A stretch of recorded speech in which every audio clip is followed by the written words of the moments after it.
Yep, what's up, everyone? Welcome to the second podcast episode of Uncontested Live with Orleans Francois. That's me. Well, pretty much this is the first podcast episode because I did one on Sunday night. It was supposed to be up by Monday, Tuesday, the latest, but I don't know what was going on. Whether the podcast decided it wasn't gonna load or anything, so we had issues with that, but.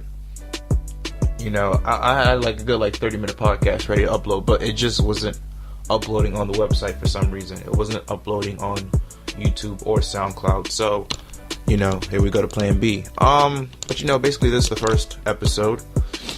First podcast episode, recording this on, what's today's date? Wednesday, May 16th. So right before the Houston Rockets Golden State Warriors game 2 at the Toyota Center in Houston. And I'm probably gonna keep this podcast short. You know, I'm not gonna make it long. I'm not gonna make it boring as hell. I'm not trying to do that. But you know, if you guys know what Uncontested is, by the way, thank you guys for tuning to the podcast episode. But if you guys don't know what Uncontested is, Uncontested Live is, it's pretty much a sports media company, broadcasting company / sports show. So it's like Bleacher Report, House of Highlights, The Score, ESPN, Sports Center, that type of stuff. But we also have it's a sports debate opinionated show that we do on air Tuesdays and Fridays, 4 to 6 p.m. on WMCX 88.9 FM. And if you guys never heard of that radio station, it is a college radio station on Monmouth University, West Long Branch, New Jersey. So yes, I am a college student. Just finished my sophomore year, heading into my junior year. So yeah, it's definitely a lot. You know, school's going by really fast. Can't help it. But again, you guys want to check out that radio station, download the TuneIn or Radio FX app and search WMCX. Also, just go to WMCX.com. Again, we're on a layaway because, like I said, the semester ended. It's about May right now. So we won't be back on air until fall 2018 in September. So, you know, I decided to do this podcast, you know, just keep you guys up to date on, not up to date, but like at least putting out some type of content out there, you know what I mean? So the podcast probably going to be roughly about 20-25 minutes max. That's what I'm aiming for. I'm not aiming for an hour length podcast. I don't know how people can talk for an hour straight, especially talking to themselves, because this podcast is all on me. I'm doing all the talking. Ain't nobody else here with me besides me in my basement. I got like a little man cave here. I got the game. I got ESPN on TV right now. That's on silent, but I don't know how people could talk for an hour straight. So that's not what I'm going to do. Like, fuck that. But again, I just want to say thank you to the fans who follow us on social media. That's Instagram or Twitter. And basically, Uncontested Live, it's a one-man band. You know, I do everything. I'm the producer. I'm the director. I'm the coordinator. I'm the CEO. I'm the graphics guy. I'm the social media coordinator. Like, all the graphics that you see on the Instagram page, that's me. I do all that by myself. I don't have no help from nobody. I do all the graphics. I'll post all the stuff on social media. I do everything. I have no help. This is all me. Uncontested Live is a one-man band show by yours truly, Orleans Francois, a.k.a. Worlds. I do everything. So, again, I take great pride and pleasure of it. It's my idea. It's my empire that I want to grow into an empire. But, you know, again, it's a slow progress. It's going to get up there. And, you know, we just take your time with it. Like I said, we're growing on social media. You know, we got about, 600 followers on Twitter. 600 followers on Instagram. Close to 300 followers on Twitter. For a guy who's doing everything, who's the host of the show, the producer of the show, the social media guy for this broadcasting show. I do everything. So, again, I take great pride in that. So, you know, I take really, really great pride in that. So, thank you guys for, you know, to the fans out there who tune into our show on air and who follow us on social media, Instagram, Twitter, all that good stuff. Now, I'm just going to talk about one thing. I'm going to talk about the Cleveland Cavaliers, Boston Celtics, Game 1 and 2. Obviously, they just finished. Boston is up 2-0. I know my co-worker, not really my co-worker, but like a peer of mine, Matt Luca, is jerking himself off right now because he's a huge Boston Celtics fan, and they're up 2-0 against the Cleveland Cavaliers right now, the LeBron James-led Cleveland Cavaliers. And one thing about this kid, Matt, is that he's from Pennsylvania, but yet he roots for all Boston teams. I don't know how that works. I don't think that makes any sense. But hey, whatever makes you happy and go to bed at night, good for you. He's a Patriots fan. It's easy for everybody to be a Patriots fan because they cheat. It's easy because they got Tom Brady. It's easy because they got Bill Belichick. It's easy for him to be a Celtics fan because they got 18 championships in the Raptors. It's easy for him to be a Celtics fan right now because they're killing Cleveland as we speak without their two best players in Hayward and Kyrie. So it's easy for him. But, speaking of Game 2, talk about that. Boston won 107-94. They won Game 1. I believe the score was 108-83. So pretty, convincing fashion to the Celtics. Got to give them credit. Got to give the young boys credit on the green side. Basically, what we in the media do is that we are either pro LeBron or we're against LeBron. And that we talk about LeBron James way too damn much. Way too damn much we talk about LeBron. Way too much. It's like, alright, his Game 1 performance against the Celtics. 15 points, I believe. 7 turnovers. Didn't hit a single three. 0-5 from 3-point range. I believe his field goal percentage was about 5 of 14. Again, I don't have the stats in front of me, but I have really good memory. So I believe his field goal percentage was 5 of 14 from the field, 5 of 12, something like that. It was pretty bad.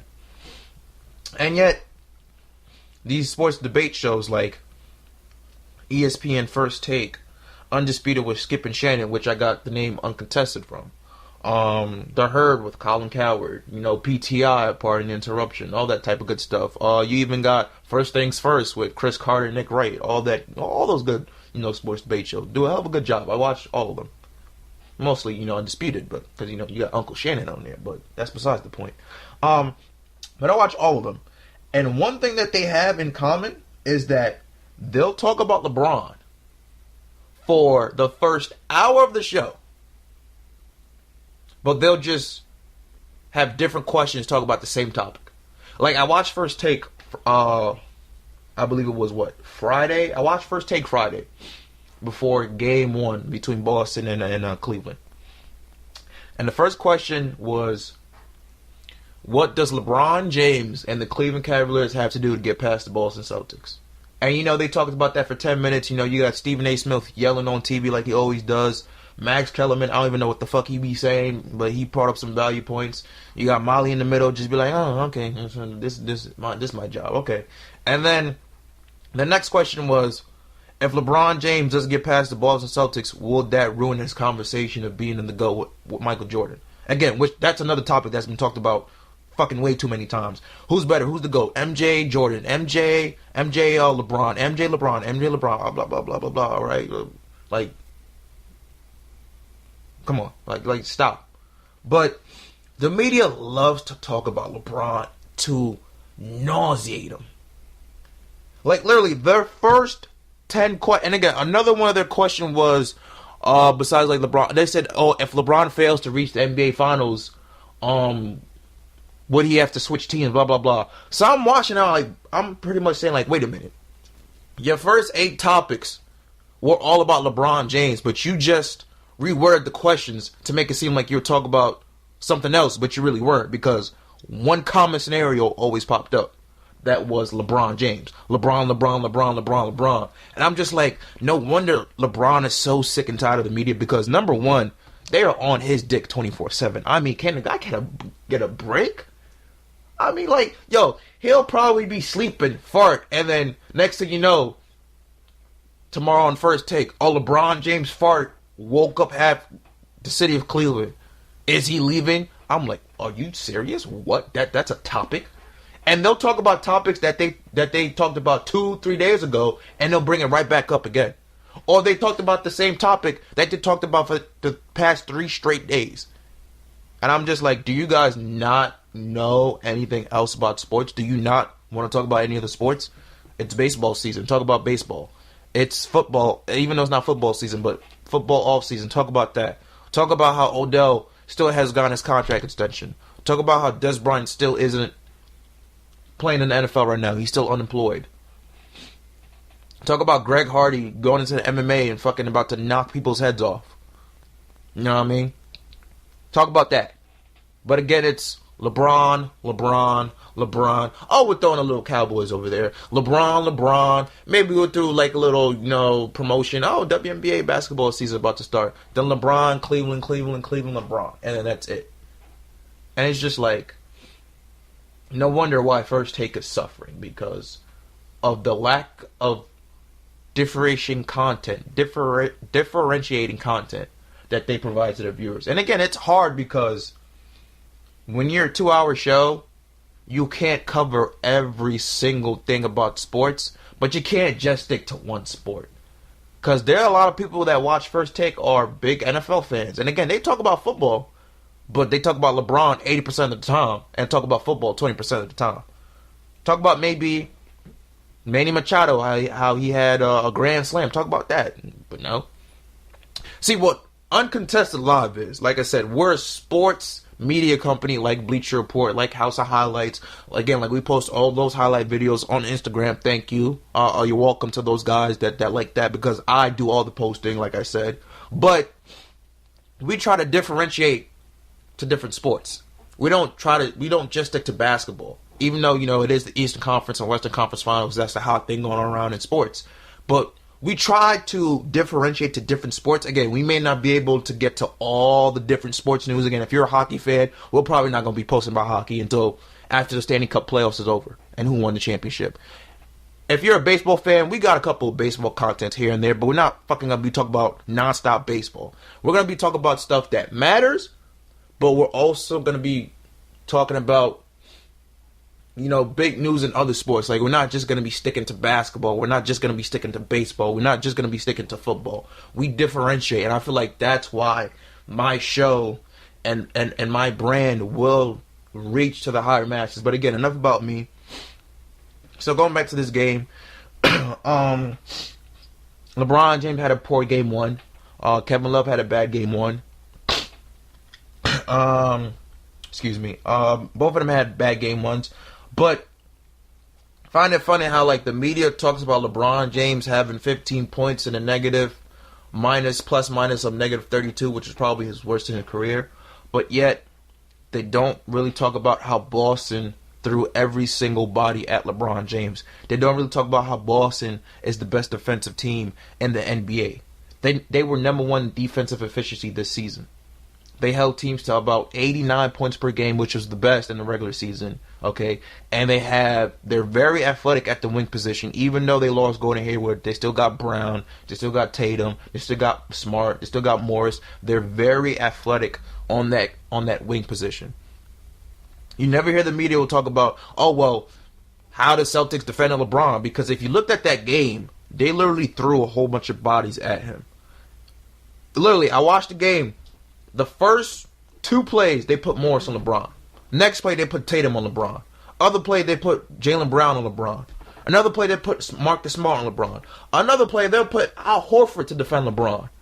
And just like Boston has so many bodies to throw at him. And one thing Boston does so well, especially this is the credit to Brad Stevens, who's definitely the coach of the year, is that his defensive schemes and coverages are freaking ridiculous in terms of how he's able to be a master, a chess master, and outmaneuver his coach in terms of, okay, we know you got LeBron James, the best basketball player on the planet, but this is what we're going to do to defend him in game 1.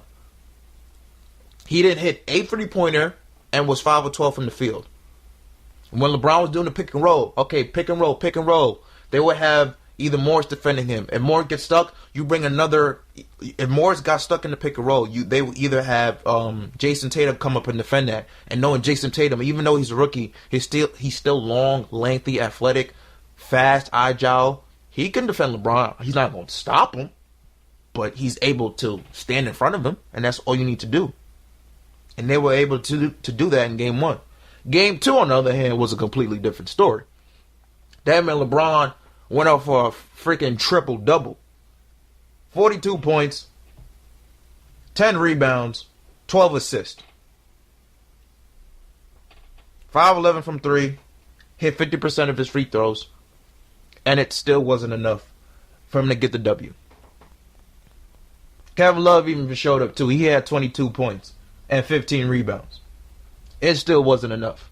But yet the media will talk about, what does LeBron James have to do for Cleveland to get past Boston? But yet they won't talk about how Tristan Thompson played 30 minutes in Game 2 and only gave you 8 points.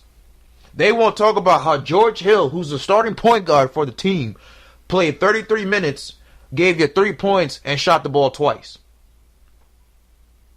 They won't talk about how J.R. Smith played 27 minutes, gave you 0 points, and didn't hit a shot or give you a steal or a block shot. But yet they'll talk about LeBron. What does LeBron have to do? I mean, when a man gets you a fucking triple-double, what more can he do? What more can he do? He got you 42, 10, and 12. And yet they still talked about, what does LeBron have to do? How about telling the other guys on Cleveland to actually show up? J.R. Smith has been ass. George Hill, you call yourself a starting point guard, but yet in Game 1, you didn't even get 1 assist, 1 rebound, 1 steal, or 1 block. But yet you call yourself a starting point guard. Okay. Larry Nance Jr. I don't know what Tyronn Lue's doing with his rotations, but Larry Nance definitely deserves to play more than 11 minutes. All right. Jeff Green played 28 minutes, only gave you 6 points. Ass. Jose Calderon played 2 minutes. That's on Tyronn Lue's fault because he's not going deep into his bench. Kyle Korver played 21 minutes, gave you 11 points. That's decent. Okay. That's help. They finally played Rodney Hood. Tyronn Lue played him 11 minutes. Gave him 2 points. 2 rebounds. No steals. No block shots. And had a turnover. Ass. Ass, ass, ass, ass, ass. Jordan Clarkson didn't even play. He played in Game 1, but doesn't play in Game 2. Another thing that we have to point the finger at is Tyronn Lue's coaching substitutions. They're retarded. 1 minute he'll play a guy 25 minutes, and then the next game he doesn't play him at all. Jordan Clarkson played about 20 minutes in Game 1. Doesn't play a single run in Game 2. What are you doing? Again, some of that falls on coaching. Why does the media never talk about coaching? Because we know LeBron is the real head coach of that team. Tyronn Lue ain't coaching shit. What's he coaching? What's he coaching?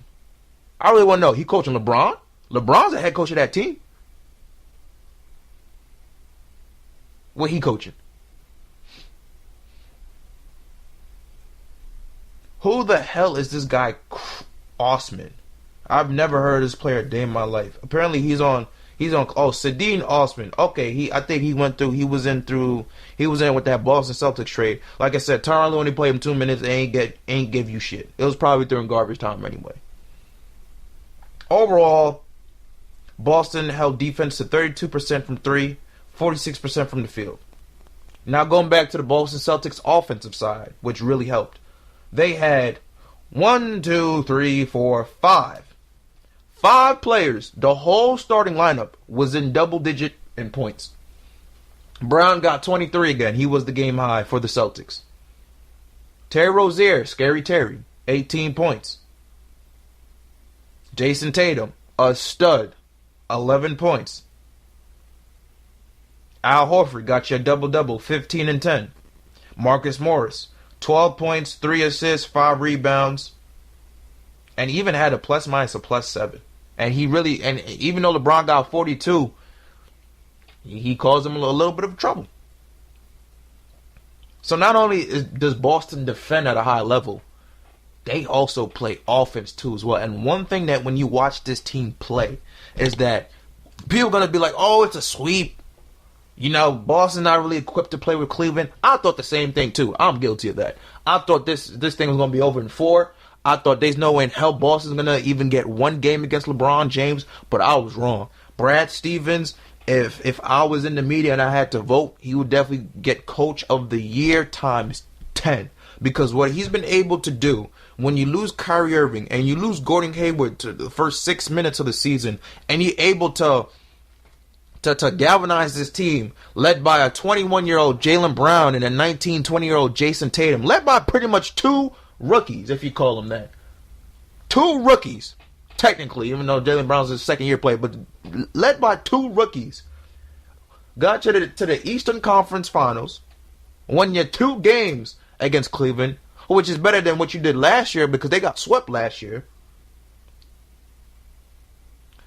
And was still the best defensive team in the NBA and in top 10 in offensive efficiency. I don't know how Brad Stevens does it, but he got this Boston Celtics team believing. And when you believe and when the players are together, that's hard to stop. Because one thing I noticed when I watched that game, and Stan Van Gundy brought up a good point. He said that the Cleveland Cavaliers players are like, they were rolling their eyes at each other. There was lack of communication, all that stuff. He said that I've never seen more eye rolls on the floor than in a bad marriage. Something like that. It was something like that. I don't really remember what he said word for word, but something like that. And I'm like, you know what? You're right. Every single turnover that Cleveland had, they were just looking at each other like, what the hell? LeBron James had 6 turnovers. He looked at J.R. Smith like, what the hell? Kevin Love missed a shot. He looked at Kyle Korver like, what the hell? Like, that team is just not connected in some way, but Boston is. And I found an interesting stat when I was researching today, is that Boston is 32-0, went up 2-0 in a series. Think about that. They're 32-0, went up 2-0 in a series. Now, I'm not saying it's over. If anybody could come back and I had to put my money on somebody, it'd definitely be LeBron, because he's the best basketball player on the planet. The man can do godly things on the court, but he's going to need help, and he's got no help at all. And this might lead to his departure from Cleveland, maybe to go to Philly, maybe to go to Milwaukee. Maybe he might head down south to San Antonio or Houston. Who knows? But he's got no help. He's got no help. Maybe they get lucky. They get Trae Young in the draft because they got the 8th pick. But LeBron's got no help. And people want to be like, oh well, Jordan would have swept the Celtics. He needed Pippen, Rodman, Grant, Kerr to win 6 titles. You need help. You can't do it by yourself. And that's evident in this series. All right.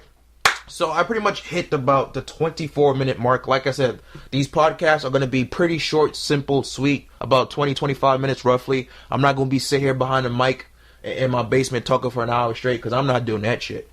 And so, nah. But one thing about Uncontested, again, if you guys, listen to us on air, or follow us, Uncontested, we are raw. We give 100% of our audience, 100% of our honest opinions. We don't sugarcoat anything. So when I say something, I mean it. I'm not trying to be here to say some crazy stuff just for shock value. If I actually say something, I mean it. You know what I mean? But that's a wrap for the first podcast episode. Thank you guys for listening and tuning in, all you sports fans and fanatics out there. Don't forget to check us out. We'll probably do a podcast about upload about once a week, maybe once every other week or once every 3 weeks, depending on how my schedule is, because I am starting a summer internship pretty soon at 106.1 BLI, which is the number one rated radio station in my hometown of Long Island, New York. So I am from New York, but I do go up to school out in New Jersey. But that's what I'm going to do. And I also have to take a summer class, a math summer class. So my coming pretty soon. My schedule's about to be really hectic. So again, if you guys don't see as much news, posting content on Uncontested Live Instagram page or Twitter, again, I'm busy. I got the internship to do. I got a math class to worry about. And like I said, I am a one-man band show. I do everything myself. So, but again, I want to thank you to all the fans who listened to us on air before, who follow us on Instagram, follow us on Twitter. I appreciate it so much. Like I said, we try to put this best sports content out there for you guys. Uncontested Live is only going to continue to grow, and it's going to be something huge. It's going to be something big. Thank you guys so much. We'll be back with podcast episode, technically number 2, maybe sometime next week or so. I'll keep you posted on social media. All right. Thank you guys. Peace.